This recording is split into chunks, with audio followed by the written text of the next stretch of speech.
you would open up with that song just because it was on my mind as I was preparing this morning. It's kind of been on my mind all day, thinking about the great love of God. So the text tonight will sort of touch that, and I think I'm going to probably end at that point as well. But let's go ahead and open up to Luke chapter 9.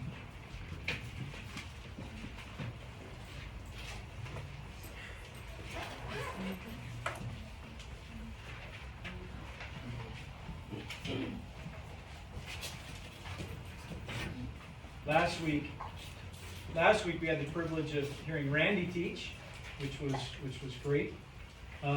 Teaching from several different passages regarding the judgment of God and the revealed love of God. One of the points that Randy made that I really took from the night was really that the love of God is most fully understood when seen in the light of the judgment of God. That really stuck with me because there's something in my mind that comes out of that. The severity of the judgment of God speaks to the magnitude of the offense of man. Just let that sink in for a second. The severity of the judgment, in other words, it's eternal judgment. The severity of that speaks to the magnitude of the offense against him. Okay? Our sin must be seen for what it really is. It's an offense against God of eternal consequence.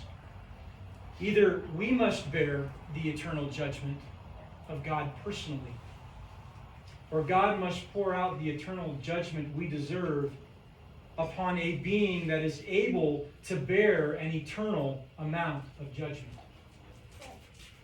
The magnitude of the remedy speaks to the greatness of the breach.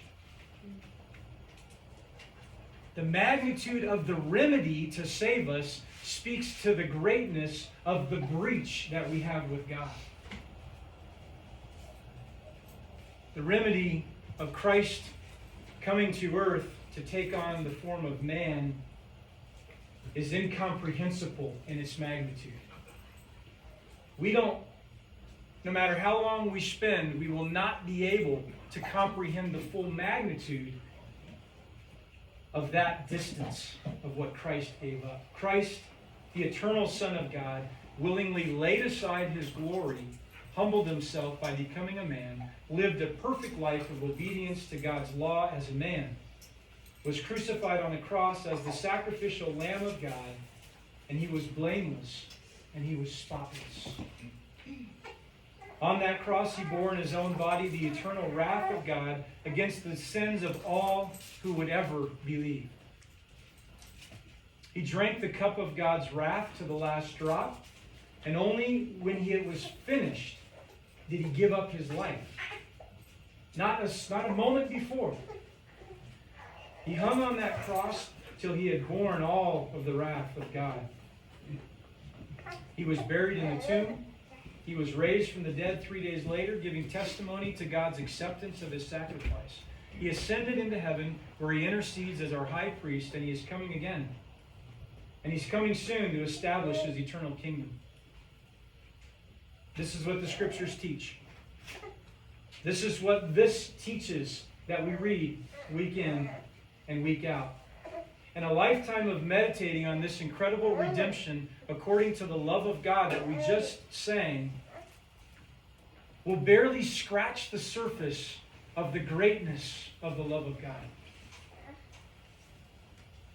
The love of God is greater far than tongue or pen can ever tell. It goes beyond the highest star and reaches to the lowest hell. Could we with ink the ocean fill? And if the entire sky was a parchment, and every stalk on earth a quill, and every man a scribe by trade, to write the love of God, how's the rest of the song go? Would drain the ocean dry. Would drain the ocean dry. You can't do it. The love of God is so immense. There's stuff that we haven't even considered yet. We don't even know to think about it yet. It hasn't even crossed our minds some of the things that Christ has given up or the depth of God's love, or the covenant between God and His Son in eternity past. All of it. We haven't even thought about the things that can be thought about yet. But with all of this, I ask the question, why do we believe this? Why do we believe it? Why do we accept as truth what we have heard and read in these scriptures? Why? The answer is that we accept these facts as truth by faith. We accept it by faith. What is faith? Simply, faith is believing what God said simply because God said it. That's what faith is. It's believing what God said because He said it. Because if the God of the universe says it, it's it. That's what it is. It's true. It's done. We believe it because He said it. We have confidence in what God has revealed in His Word. He says it, therefore we believe it by faith. Not by sight, but by faith we believe it. Not necessarily something that has been proven to us. How many of you have seen heaven personally? Yet you believe it exists. You believe it's waiting for you. You believe that your inheritance is waiting for you in heaven, having never seen it. You believe it. Why? Because God said it's there. And you believe what God says. We don't have the luxury of always walking by sight. Our belief is not necessarily because of something we have experienced.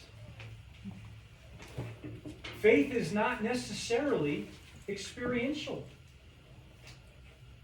There's a lot of people who have believed unto salvation with no feelings to accompany their belief to begin with.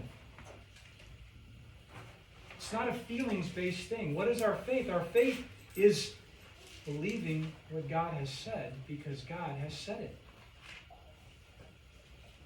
Faith is produced in us by God. It's not something we muster up. It's not some experiential thing. It's not something that we have to see. Faith is something God produces in us, which allows us to live with confidence that what He said is true. That's what faith is. And that's what this story will be about, that we're going to read tonight. That's what it'll be about. Why do we believe the gospel? Why do we believe what's here? Because God has produced in us the faith necessary to understand and accept as true what we have heard. That's the only reason. We believe it because God said it. God works something in our heart, and now we believe it. We might wake up at 2 in the morning having rejected it for 1.5 years and just go, I believe it. Why? Not because some emotional experience, but because God said, today you get to have your eyes open. Now you believe everything God has revealed. When a moment before you didn't. God produces it. So let's look at the passage tonight. Luke chapter 9. Turn to Luke chapter 9, verses 37 through 45. Parallel accounts, if you want to put your finger in the other text, is Matthew chapter 17, verse 14, and Mark chapter 9, verse 14. We have to hit them all to get the fullness of the account. This account takes place the day after the Transfiguration, which we looked at a couple weeks ago, where Jesus, for a moment, pulled back the curtain. And for these 3 disciples, James, John, and Peter, for a moment, faith became sight. They actually saw the glory of God revealed in the person of Jesus Christ. Jesus pulled back the curtain for a moment. And now they go from this high point on this mountain, high up on the mountain, this mountain of transfiguration, to this low point in the valley. They're going to go from a high to a low. Not just physically, but in just a moral sense as well, to a low point. So let's read the text. Luke 9, 37 through 45. On the next day, when they came down from the mountain, a large crowd met him. And a man from the crowd shouted, saying, Teacher, I beg you to look at my son, for he is my only boy. And a spirit seizes him, and he suddenly screams, and it throws him into a convulsion with foaming at the mouth. And only with difficulty does it leave him, mauling him as it leaves. I begged your disciples to cast it out, and they could not. And Jesus answered and said, You unbelieving and perverted generation, how long shall I be with you and put up with you? Bring your son here. While he was still approaching, the demon slammed him to the ground and threw him into a convulsion.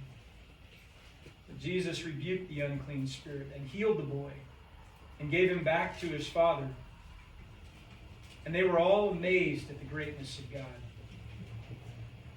But while everyone was marveling at all that he was doing, he said to his disciples, Let these words sink into your ears. For the Son of Man is going to be delivered into the hands of men. But they did not understand this statement, and it was concealed from them, so that they would not perceive it, and they were afraid to ask him about this statement.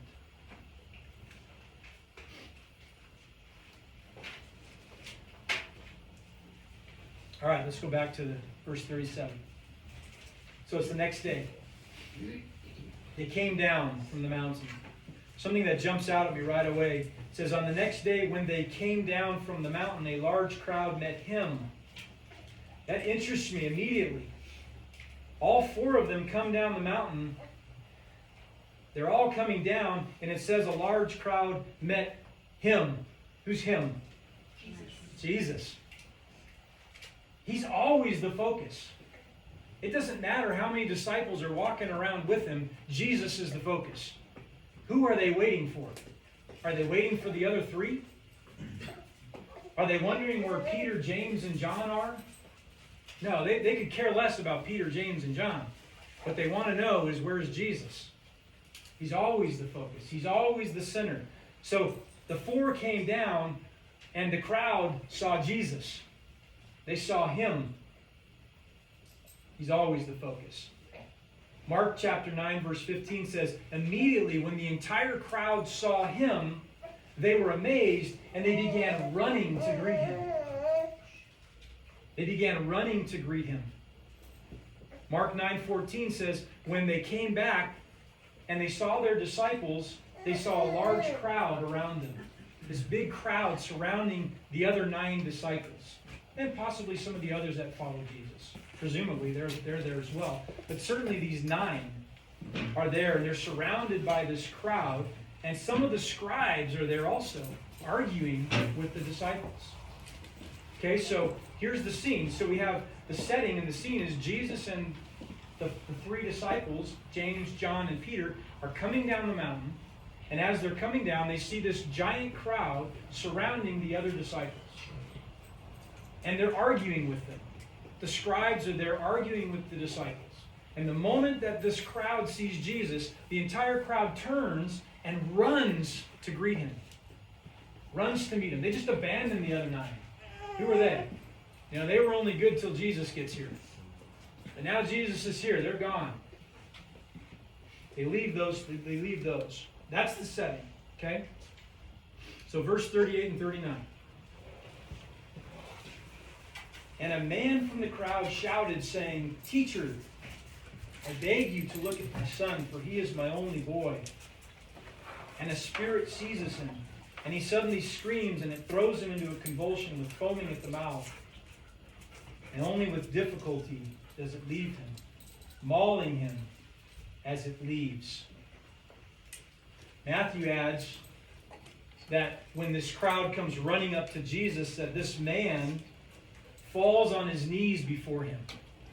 And he falls on his knees before Jesus, and he shouts, Teacher, I beg you to look at my son. And he's not saying just to look at him. I beg you to have mercy and take an interest in my son, is what he's saying.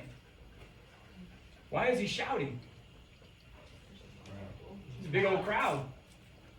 And it's loud. There's a lot of excitement to see Jesus again.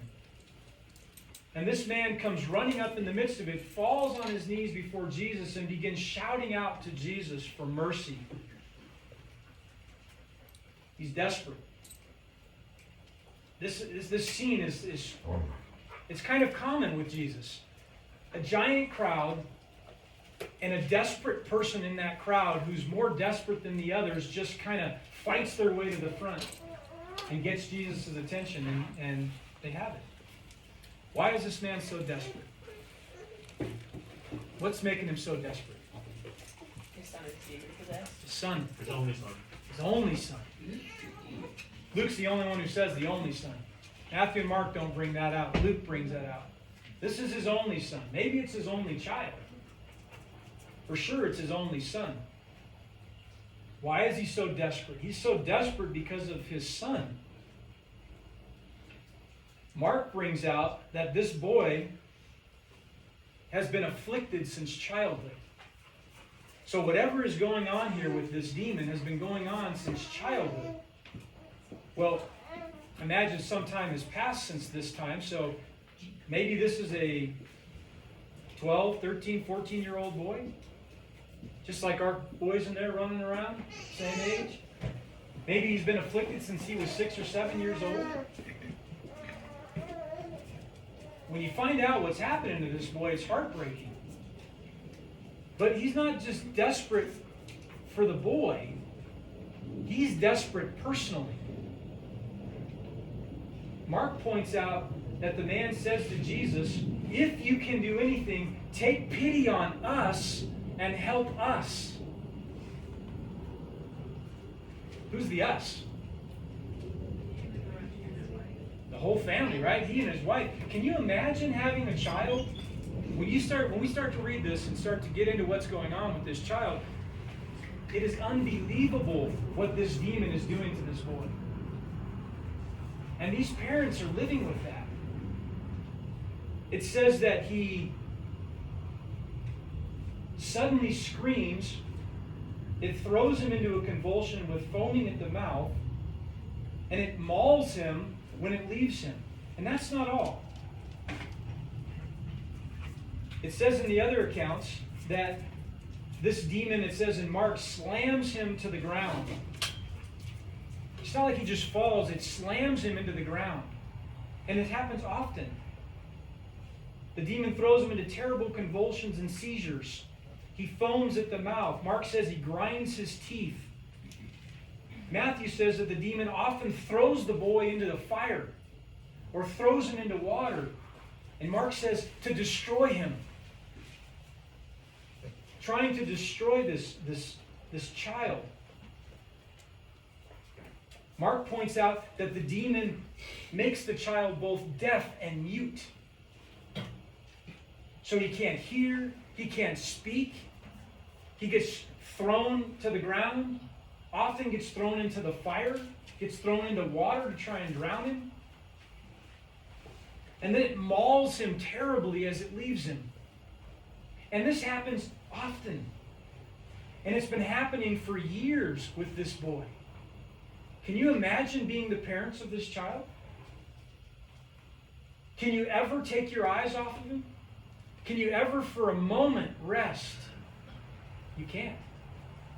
Because your only boy, maybe your only child, this is what's going on with this child. And they have been relentlessly under this pressure for years. So why is he so desperate? Well, that's why. Because this child is suffering terribly. And the whole family has been suffering terribly for years. He's desperate. He's desperate. This is the guy, by the way, who says in the Mark account, "I believe, but help me in my unbelief." We've all heard that statement so many times. We always use it because it's just like us, right? So we're always using that statement. This is the guy who said it. This is a terrible, terrible situation. This particular demon is a particularly powerful and destructive demon. It's looking to destroy this boy's life. And that tells us something. Not all demons were created equal. Some are stronger than others. This one is a severe, extreme, destructive, powerful, strong demon. And it's in this boy. And it often seizes him. Jesus points out in Mark that this kind cannot come out by anything but prayer. It's not your normal, average, everyday demon. This is a severe case. So let's keep going. Verse 40. I begged your disciples to cast it out, and they could not.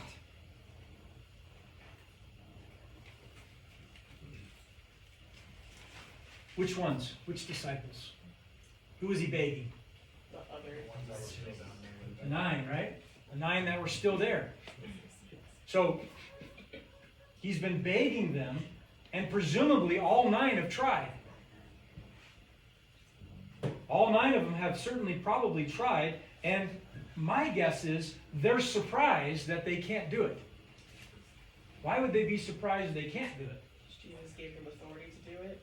They had the authority of Jesus. We just read that back in chapter 9, verse 1. He called the 12 together, gave them power and authority over all the demons, and to heal diseases. So they had just been out just a few weeks earlier on a mission trip, going all over casting out demons. Do you think they had a demon that they couldn't cast out in all that time? There's not an indication that they ever failed once. This is the first time that they can't do it. And I think it surprised them. My guess, this also might be part of the reason they're arguing with the scribes. Because they've been trying to cast out this demon, and they cannot, and a crowd is around them, and the scribes are there, maybe gloating a little bit. Maybe a little excited that the disciples of Jesus can't do something. Don't have the power that they thought they had. Because remember, they represent Jesus. Even the man says, look, I brought my son to you, and your disciples couldn't do it. In other words, the disciples represent Jesus. When he brought his boy to the disciples, that's like bringing the boys to Jesus, because they have his authority. He gave it to them. But they can't cast this one out. And they're surprised. The question arises then, why were they unable to do what they had been successfully doing for so long? That's the question that comes to my mind. Why suddenly, in this case, can they not cast out the demon? And that really brings us to the central point of this entire passage. The key text, right? All of this is sort of leading up to this text, verse 41. So let's look at verse 41, because this is going to answer the question.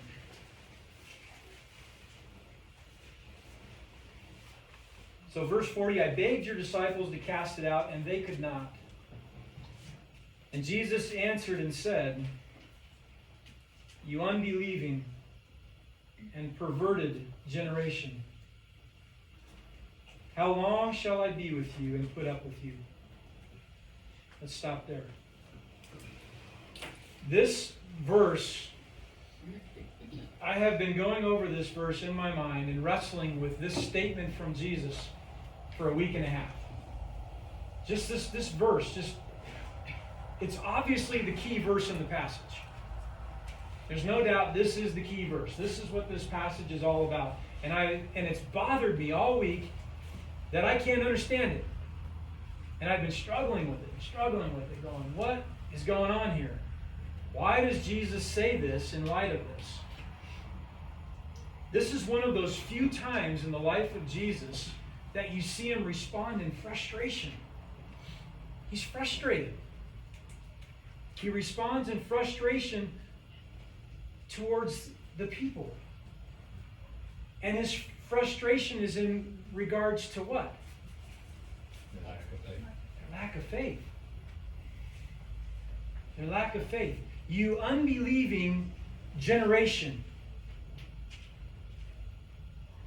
How long must I bear with you? You unbelieving generation. This is the key text. This is the point. What does he mean by generation? That's a good question. You unbelieving and perverse generation. What does he mean? There's a couple things it could mean. I think all of them are right. He could be talking to the unbelieving nation of Israel, who he has revealed himself to for the last 2 years, and yet they still remain unbelieving. They still think he's just a good prophet. They still will not accept him as the Messiah after 2 years of basically eradicating sickness from every town he went to, raising the dead, teaching like no one's ever taught before, casting out demons. And they still are not convinced he's the Messiah. So, they're an unbelieving nation. He could be speaking of the unbelieving religious leaders, just like the scribes that are there fighting with the disciples, the ones that dog his steps everywhere he goes. They're against him all the way. They're an unbelieving generation. He could be talking about the unbelieving father who believes a little but lacks full faith. He's there, he believes that Jesus can help him, but he's still not sure. If you can help us, would you? Jesus says, if I can help you? If I'm able? Right? He said, no, I am believing. Just help me in my unbelief. Right? Even his faith is not full faith. But you know what? I think the primary focus of this statement is towards the unbelieving disciples. I think his primary focus is his disciples. Yes, it can include all of it, and it's true. They are unbelieving. But I think when he says this is a rebuke against his own disciples. He's saying to them, you unbelieving and perverted generation, how long must I put up with you?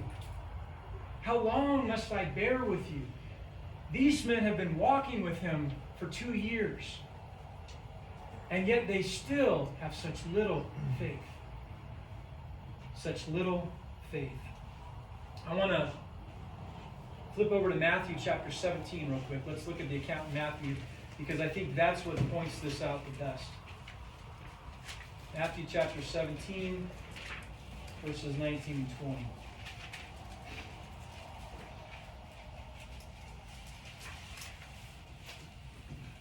It says, then the disciples came to Jesus privately and said, why could we not drive it out? And he said to them, because of the littleness of your faith. For truly I say to you, if you have faith the size of a mustard seed, you will say to this mountain, move from here to there, and it will move, and nothing will be impossible for you. And then in verse 21, but this kind does not go out except by prayer and fasting. So Matthew brings out the big point. And it's interesting to me because, was Mark an eyewitness? Mark was not a disciple. So he wasn't even there. Was Luke an eyewitness? No, Luke wasn't there either. They've all captured a piece of it, but it's interesting to me that Matthew, who was there, brings up this point. He brings up the point, and I think that's, I think it's humble of him to bring this up, because he's the one he's being spoken against here. He's one of them. Because of the littleness of your faith. That's the issue. Jesus is frustrated with his disciples whose faith was lacking. Even after he had been with them so long and had done so many miracles in their presence, casting out demons in their presence, They themselves had met with success over and over and over again in just the recent past. All of this. And what Jesus is saying, he's saying something is wrong. Something is twisted. Something is distorted with regards to your faith. Something isn't right. It's twisted. It's perverted. Where did the problem lie? Something's wrong with their faith. Where does the problem lie? The problem lies with the fact that they did not believe what Jesus had said. Remember, faith is believing what God said because He said it. Jesus had told them that they have His power and authority to cast out all demons. But somehow, from the time that He gave that initial authority and power to this time, weeks later, something has changed. Something is now lacking. Something is twisted. Something is perverted about their faith.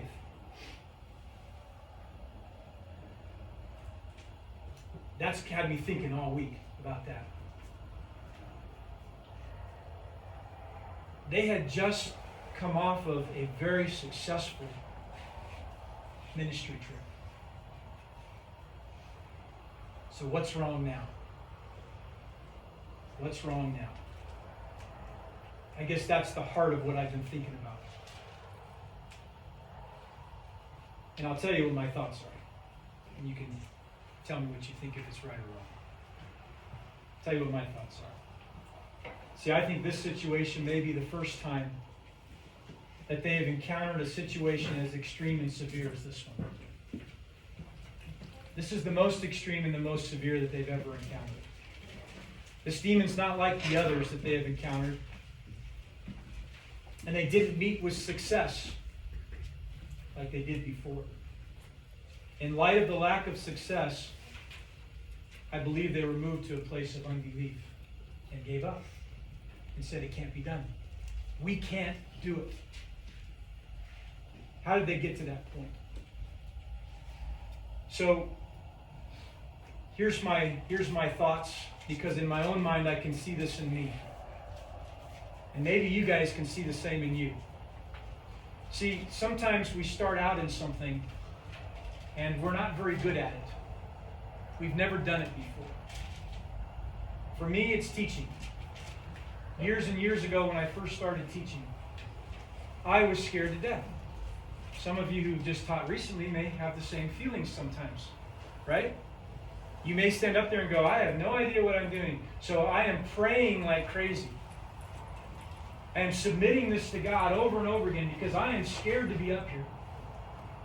And I think that's probably the same for the disciples when they first went out. Jesus says, I'm giving you my authority. And they went out and they were probably relying heavily on God, praying, asking God to help them as they moved about their casting out of demons. But I think they found success. Just like the longer you teach, the better you get at it. And you begin to find success, and you begin to move away from, in a slow way that you may not even understand, you begin to drift away from reliance upon God to reliance upon your own abilities. You begin to move from a place of trusting God and having faith in Him to trusting you and having faith in you. See, the object of our faith is fairly important. If you are the object of your faith, something difficult is going to come along that's going to expose that. And I think in my mind what I see here is I see a group of men who began well and having been successful began to rely upon themselves. And when they came across an extreme situation and they were not adequate, they did not pray. They did not turn to God. They did not call out to God and say, help us. We can't do this. Instead, they said, it can't be done. We just can't do it. At least the father said, I am believing, but help me in my unbelief. I know where to go. I know who to cry out to. When I'm in trouble, I'll cry out to Christ. I'll cry out to Him. So, what's wrong with their faith? I believe that they have drifted away from their trust in what Christ has said and their trust in the person of Christ, and have become reliant upon their own strength, their own ability. That their faith has moved away from Christ and has moved to themselves. I think that's what we're seeing here. That's why he says to them, it's the littleness of your faith. Why can't we do it? Because your faith is small. This kind can only be cast out with prayer. In other words, you ran up against something that was way bigger than you had ever experienced before. And you were supposed to turn to God in prayer. And you didn't. You didn't. Is that ever us? Is that ever you guys? Has that become you in some sense where you go, man, I started out here and I've gotten good at it, I've found success at it, and I've been working my way along, and I've become reliant on me? Your faith will be tested. It will be tested. God will test it. And if it's in you, it will fail. But if it's in Him, nothing is impossible with God. That's what he's saying. If it's in Him, it can be the size of a mustard seed, and it's not impossible. Not with God. Where does your faith lie? That's the secret. He alone has the resources and the power to help. And they did not turn to Him. They didn't turn to Him. And Jesus says, bring your son here. Bring him here.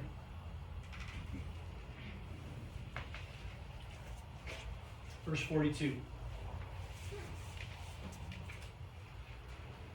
Because God does have the power, by the way. Christ will have no problem with this.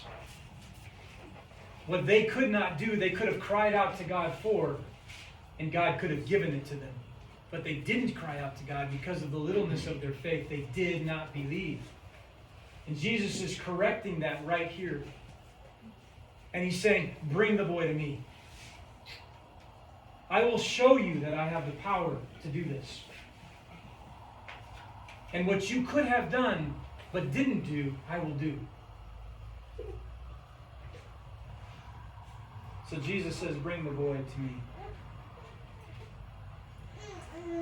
While he was still approaching verse 42, the demon slammed him to the ground and threw him into a convulsion. But Jesus rebuked the unclean spirit and healed the boy and gave him back to his father. Mark 9:20, when he, the demon, saw him, Jesus, immediately the spirit threw him into a convulsion. Mark 9:25, Jesus says, these are the words that Mark records, you deaf and mute spirit, I command you, come out of him and do not enter him again. In Mark 9:26, after crying out and throwing him into a terrible convulsion, it came out. It has no other option. When Jesus says come out, you come out. When Jesus says never go back, you're never going back. He has all authority and all power, and He does it in a moment. Such an incredible act of mercy towards the father, the boy, the family. You know what's amazing when I think about this? This is just one of many thousands of times when He's done this. Over and over again, His mercy is just incredible. Thousands of people that He has had mercy upon. He took such a personal interest in the lives of so many. And in the midst of these huge crowds, he was never blind to desperate and hurting people. Never for a moment. Blind to the desperate and the hurting. He still sees the desperate and the hurting. We don't serve a dead Christ. We serve a risen Savior. And he's not blind to the desperate. He's not blind to the hurting. He sees them. Sometimes that's us. Sometimes we're desperate. Sometimes we're hurting. And he sees us. And he says, like he says to that man, bring it to me. Bring it to me. I am able. I'm able to help. Let's read the conclusion of the story. Verses 43 through 45. They were all amazed at the greatness of God. But while everyone was marveling at all that he was doing, he said to his disciples, let these words sink into your ears. For the Son of Man is going to be delivered into the hands of men. But they did not understand this statement, and it was concealed from them so that they would not perceive it. And they were afraid to ask him about this statement. Of course, they were all amazed. Amazed at the greatness of God. They understood this power only comes from God. They understood who Jesus, that Jesus' power came from God. They may not have understood who Jesus was, but they understood where the power came from. And they were amazed. But Jesus says, let these words sink into your ears. Remember them. Remember what they're saying. They're marveling at all that Christ is doing. And Jesus says to his disciples, listen to them. Let it sink in. Remember what they're saying. Why? Because in just a very short time, they will be crying out, crucify him. Right now, they say, the greatness of God is amazing. Right now, they look at Jesus and they're amazed at what he's doing. But there will come just a few short months later, they will be crying out, crucify him. And he says, I want you to remember that. Remember it. Because the Son of Man is going to be delivered into the hands of men. In fact, in just a few more verses, verse 51, when the days were approaching for his ascension, he was determined to go to Jerusalem. He resolutely set his face to Jerusalem, and he headed towards his death. He knows what's coming. Listen to them. Remember this, because in just a very short time, they will be crying out for blood from the same Son of Man. But you know what? This was the plan. This was always the plan. This is what's so beautiful about Christ, that he doesn't shrink back from this plan. This is the plan. It's always been the plan. Acts chapter 2, verse 22, when Peter's talking, he says Jesus was delivered up according to the predetermined plan and foreknowledge of God. This isn't something that just came about. Jesus knew where he was going. In fact, on the Mount of Transfiguration, just ahead of this, he's talking to Moses and Elijah, and they're talking about it. They know it's coming. And Jesus is more and more with his disciples telling them the Son of Man is going to be betrayed. The Son of Man is going to die. The Son of Man is going to rise from the dead. Over and over again, this becomes the topic of all of his conversations as he begins to try and pull his disciples away and prepare them for his departure. And this is frustrating to him when he's so close to the end and his disciples have so little faith. And it frustrates him. How long am I still going to be here? How long do I have to bear with this? Have faith. Believe what I'm telling you. believe what I've said. This is the plan. And this is an incredible expression of the love of God. This plan is an incredible expression of the love of God, who gives his beloved Son. Oh, if we could just stop we could spend a whole night talking about how much he loves his Son. How he has spent eternity past with nothing but full enjoyment in his Son. There is nothing that delights him more than his Son. No one that he's ever been closer to. And he gave him for sinners. Oh, we could talk about that for a long time. Or what about the incredible love of the Son, who had always enjoyed perfect love with his Father, had never for a moment not enjoyed the fullness of the perfect love, who in all of that is willing to leave it, set it aside, lay it aside, and lay down his life as a substitute for sinners. You know, he alone is able to do it. He alone is the only one who is willing and able to do it. Consider the incredible love of the Son as God reconciles his enemies to himself through the death of Jesus Christ. This is the plan. It's always been the plan.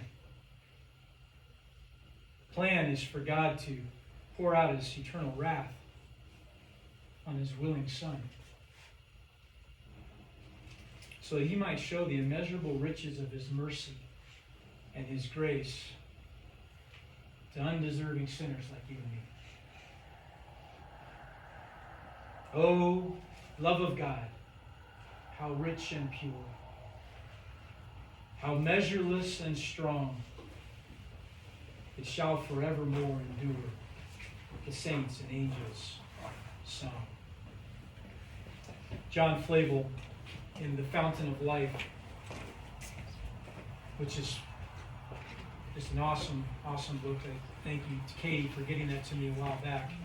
It's become one of my favorites. It's just a book this thick that talks about Christ.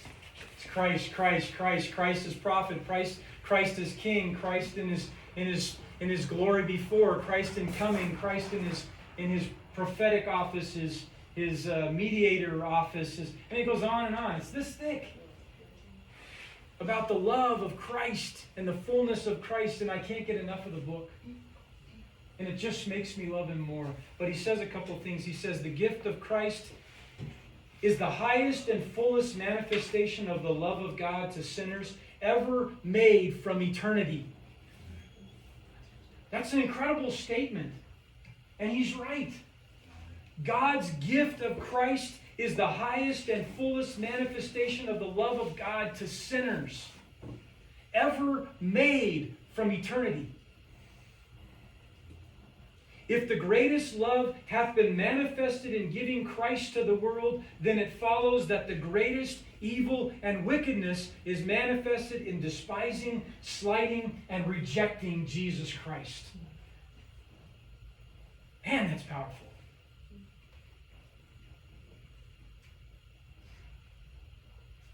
If you're sitting here tonight and you are rejecting Jesus Christ, you have rejected the greatest offer of love ever made in eternity by God himself. And God takes it very seriously. Because that is the only way that God has established for man to be reconciled to himself. There's no other way. Serious business. Serious business. So that's all I had for tonight. Let's go ahead and close in prayer. Father, thank you for just the time to be together. Thank you for your word. Thank you for the examples that we see in the disciples